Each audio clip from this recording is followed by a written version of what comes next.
Good afternoon. Obviously very excited to be here, back at Old Trafford. As you're all aware, 4 days ago we announced the UNICEF 7 game that we're putting together. Obviously it's something I'm very proud of.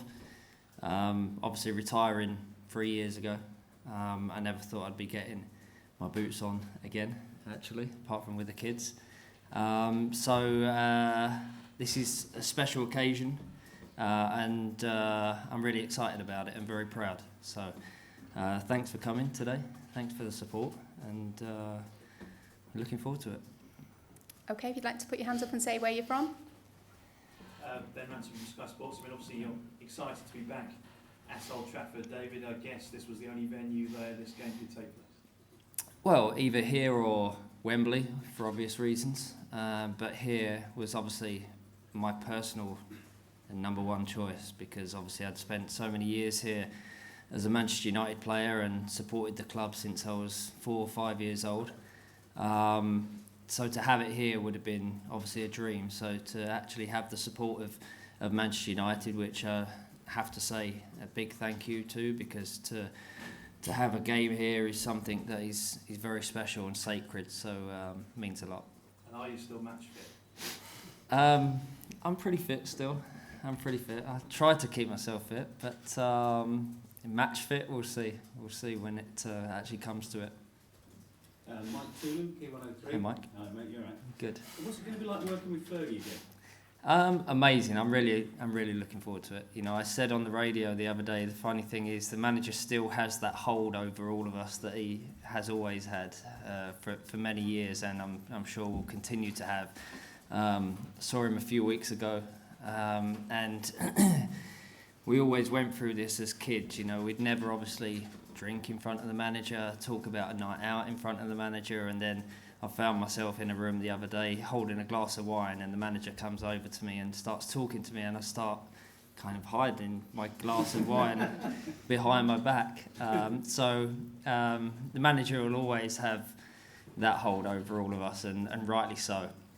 But for me to have Sir Alex Ferguson be the manager of the team in this game is something that is very special. You know, one of the most decorated managers in history of the game.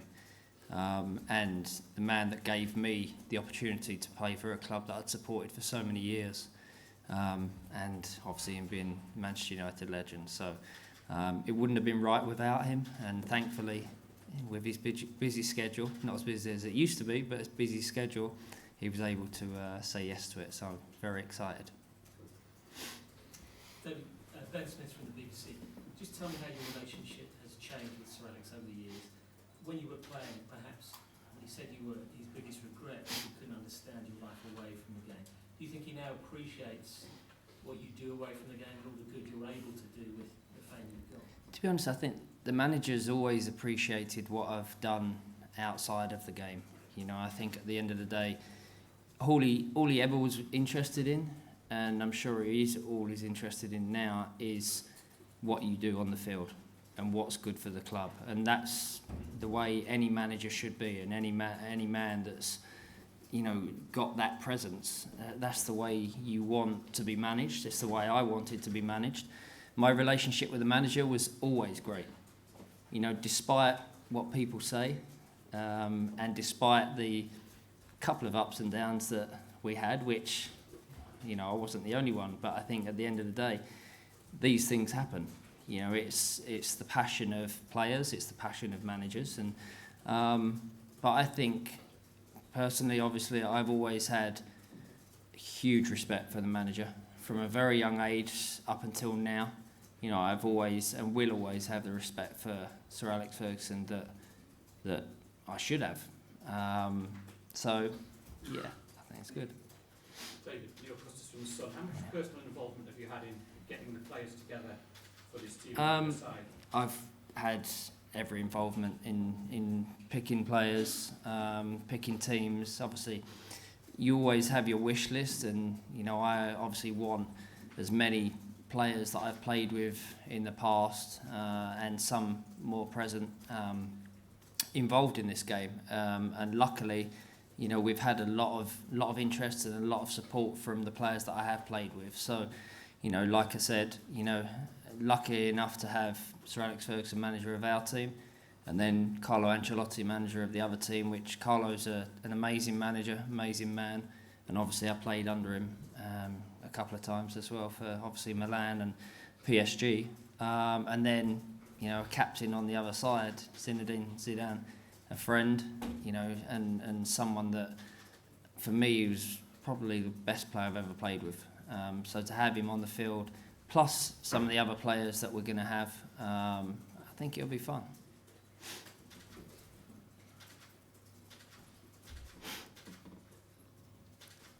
Any more questions? Anyone else? David, Mike Keegan from Vale. You spoke about the red wine incident.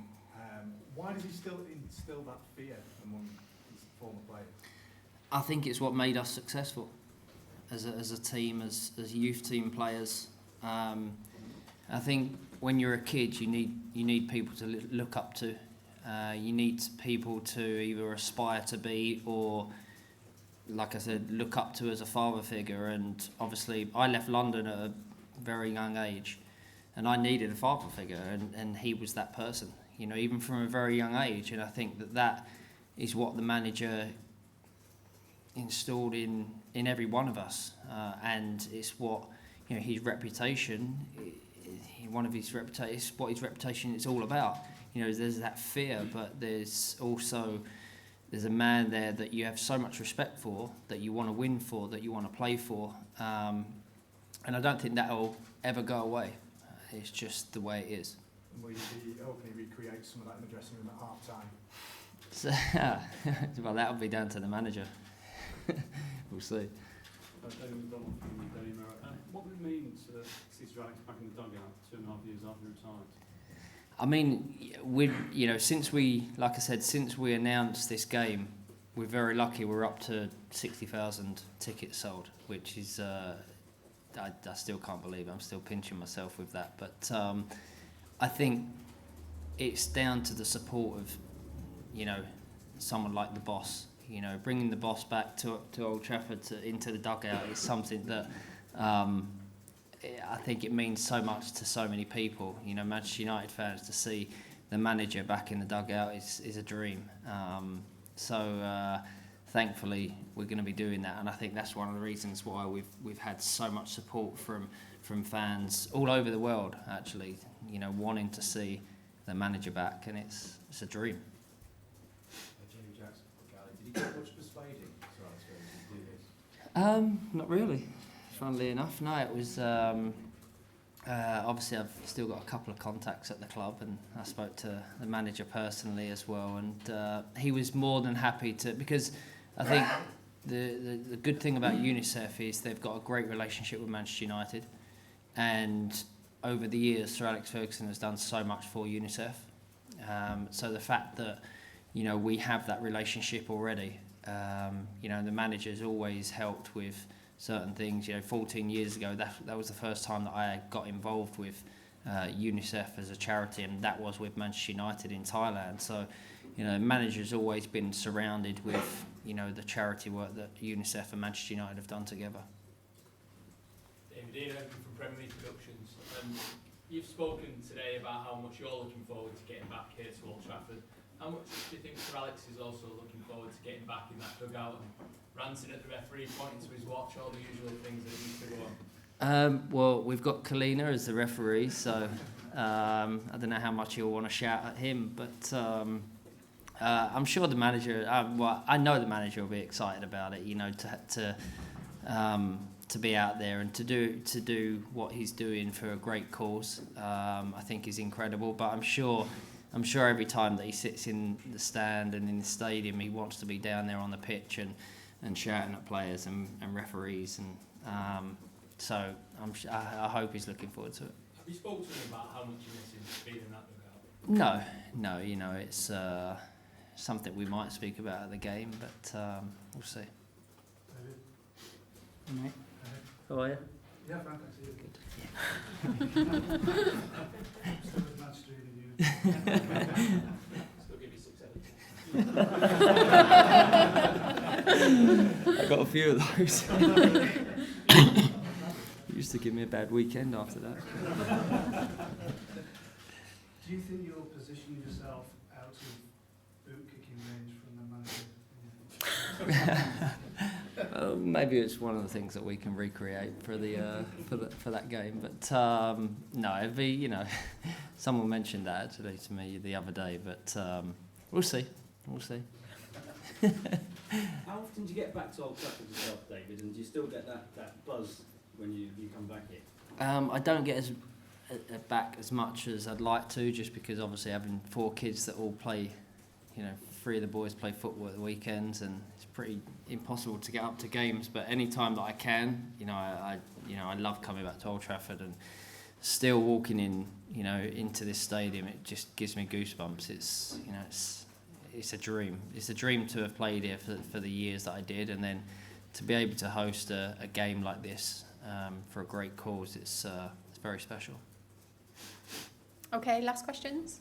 David, Matt Critchley from beIN Sports. Can I just ask, what's your one outstanding memory from playing here at Old Trafford? So many with United, of course, but it's 14 years to today since you scored that goal against Greece for England. I'm wondering how that compares. Wow, 14 years. I think, for me, the first game that I played here against Galatasaray was one of the highlights. Winning the Youth Cup final, again, highlight. And obviously the Greece goal, I mean, to represent my country and to score the goal that I did, that meant so much to us at a club where I'd supported from such a young age. Doesn't get any better than that. So it's hard to pick one particular moment, but if I had to, I think I'd have to say the Youth Cup final. You know, winning, you know, Youth Cup final here with the players that we did, with Eric Harrison being manager, you know, Sir Alex Ferguson on the pitch after the game and in the change room after. You know, I think we had 25,000 there, or maybe 27,000.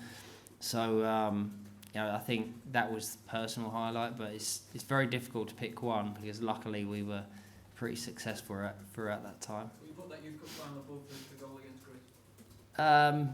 Yeah, I think so. I mean, it's hard, because obviously that was a massive game and a massive moment for England as a whole. But as a Manchester United player, to win the Youth Cup final here was a dream. But as an England player, it doesn't get any bigger than that. Paul Hurst from PA. Can you just, obviously you're coming back here to Old Trafford, I mean, can you just give an idea about what you think about the team here when you do come to watch them? I would definitely come and watch them. You know, I think as a Manchester United player and a fan for so many years, doesn't matter, you know, how they're playing, where they are in the league, what players they've got in the team. When you're a Manchester United fan, you're a Man United fan. Doesn't matter. You know, you don't change teams. You come and watch them. It doesn't matter whether they lose week in and week out. You know, you all know, you know, as United fans and people from Manchester and from the north, you come and support this team. So, yeah, I would, you know, to see some of the young players that we've got coming through in this team. I think obviously to see what the manager's doing, and obviously to have Giggsy sat on the line, kind of preparing himself, hopefully at some point, to become a manager. You know, I think it's exciting, but you know, tough result of the weekend, but yeah, we move on very quickly from these results. Okay, last question, Stuart. Do you think Ryan would make a good manager? I mean, I've always said that Giggsy is, you know, he has this streak running through him that is that you see in top managers. I've always said that. I saw it as a player. You know, he's so determined, and when you have someone like that at a club like this, and you know, someone that's from, you know, this part of the world, and knows so much about this club, it's so embedded in him. Embedded into him. He's, you know, having someone like that is something that means so much to fans. So I hope at some point, that Giggsy does take over at some point. You know, it might not be for the next 5 years or 10 years, but at some point it'd be amazing for the fans to have him. The most challenging player that I played against probably was Roberto Carlos. He was a player that actually became one of my closest friends.